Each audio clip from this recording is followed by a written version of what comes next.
आज हम स्टार्ट करेंगे चीन के बारे में, जो कि सत्ता के वैकल्पिक केंद्र का जो थर्ड पार्ट है हमारा चीन के बारे में हम करेंगे। जो फोर्थ पार्ट हमारा आएगा वो ब्रिक्स के ऊपर आएगा, ब्रिक्स के ऊपर, सार्क के ऊपर, और रूस और भारत की जो मतलब विशेषताएं हैं कि वो भी सत्ता के वैकल्पिक केंद्र के एक भाग के रूप में मतलब उभरे हैं, उनके भी हम करेंगे, उनके बारे में भी करेंगे हम चौथे पार्ट में।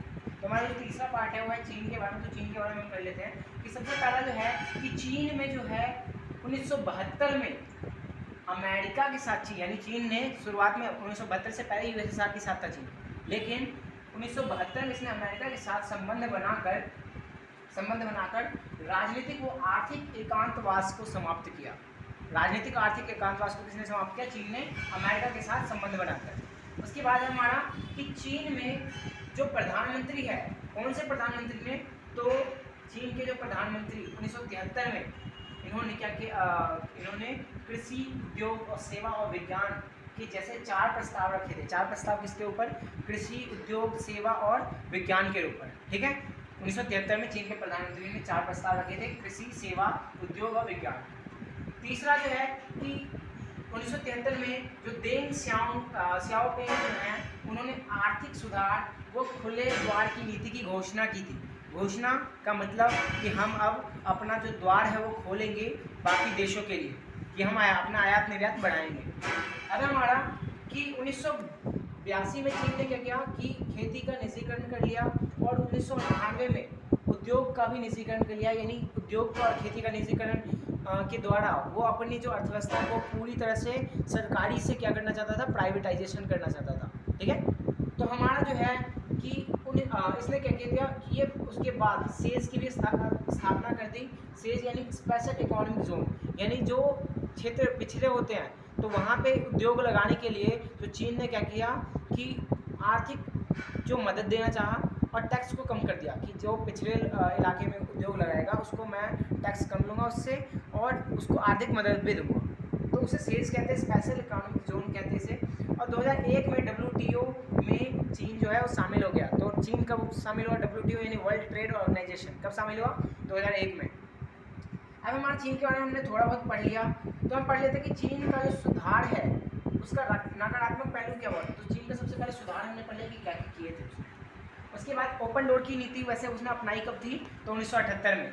और चीन ने एक वन चाइल्ड पॉलिसी अपनाई थी जो कि थी 1979 में अपनाई थी। ठीक है, अब हमारा चीन में सुधार के नकारात्मक पहलू, यानी इसके जो इन्होंने जो सुधार किए थे तो इसका क्या नकारात्मक प्रभाव आया था?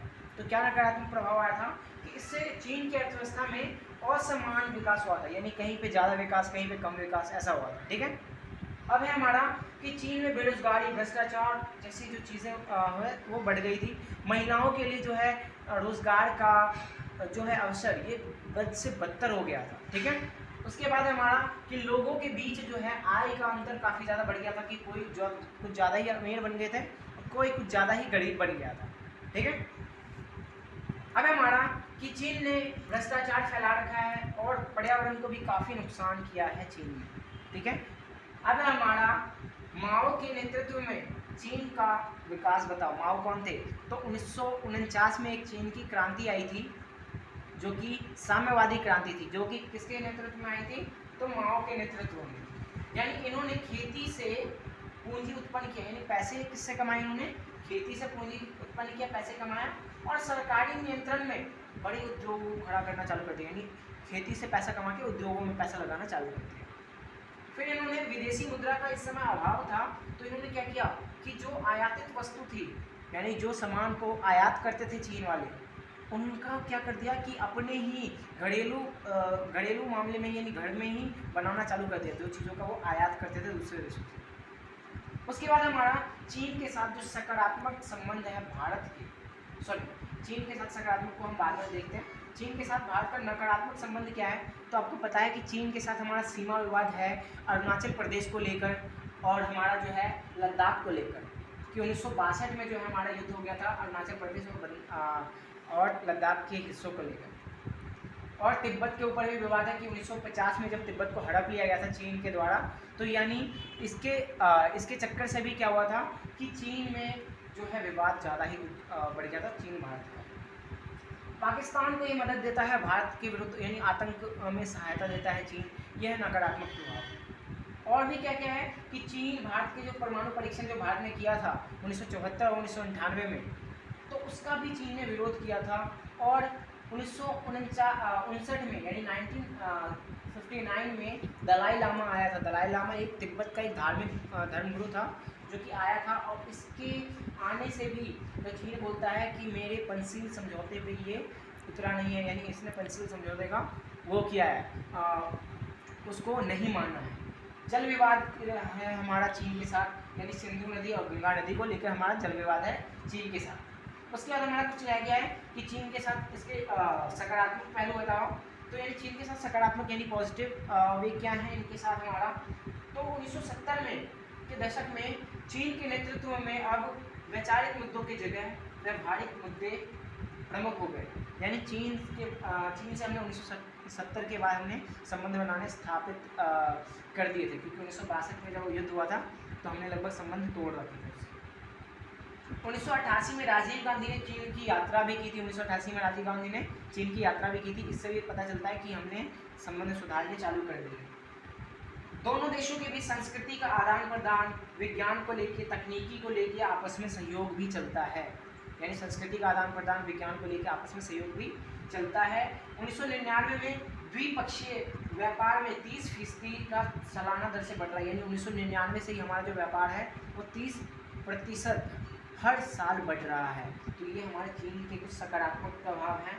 और वैश्विक स्तर पर भारत और चीन ने विश्व व्यापार संगठन जैसे अंतर्राष्ट्रीय संगठनों के साथ भी संबंध बनाना चालू कर दिया है। और चीन के साथ इससे क्या हुआ कि हमारे जो संबंध है काफ़ी ज़्यादा अच्छे होने लगे। ठीक है, अब हमारा कुछ और पॉइंट इसमें रह गए हैं, देख लेते एक बार।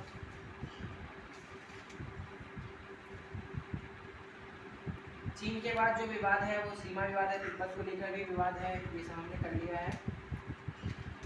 अब चीन जो है कैसे एक सत्ता के वैकल्पिक केंद्र के रूप में उभर सकता है, तो क्या बताओगे कि चीन में सबसे ज़्यादा जनसंख्या है। चीन तीसरे नंबर पे आता है क्षेत्रफल के मामले में। दूसरा पॉइंट हो गया। तीसरा पॉइंट कि चीन के पास वीटो पावर है।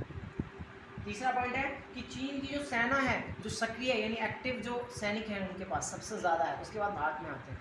ठीक है, और उसके बाद क्या है कि चीन एक परमाणु संपन्न देश है। उसके पास 350 के आसपास परमाणु भी है, परमाणु हथियार भी है, जो कि तीसरे नंबर पे आता है परमाणु मिसाइल के मामले में। और चीन में दोनों देश, चीन के पास बहुत ही ज़्यादा खनिज संसाधन हैं। और हमारा जो चीन है वो इसी रूप में कहा जाता है कि ये एक सत्ता के वैकल्पिक केंद्र के रूप में है। ठीक है, भारत भी ऐसे ही है कि भारत दूसरे नंबर पे आता है जनसंख्या के मामले पे, 7वें नंबर पे आता है क्षेत्रफल के मामले पे। वीटो पावर भले ही हमारे पास ना हो, लेकिन हमारी जो सैनिक क्षमता है वो हम सैन्य में 4थे नंबर पे आते हैं। उसके बाद हमारी जो अर्थव्यवस्था है वो 5वें नंबर पे आती है।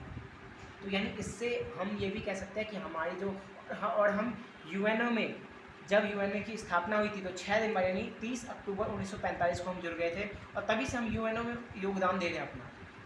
तो इससे हम कह सकते हैं कि हम भी सत्ता के वैकल्पिक केंद्र के रूप में आ सकते हैं। धन्यवाद। अगर आपको ये वीडियो अच्छा लगे तो लाइक और शेयर जरूर करें।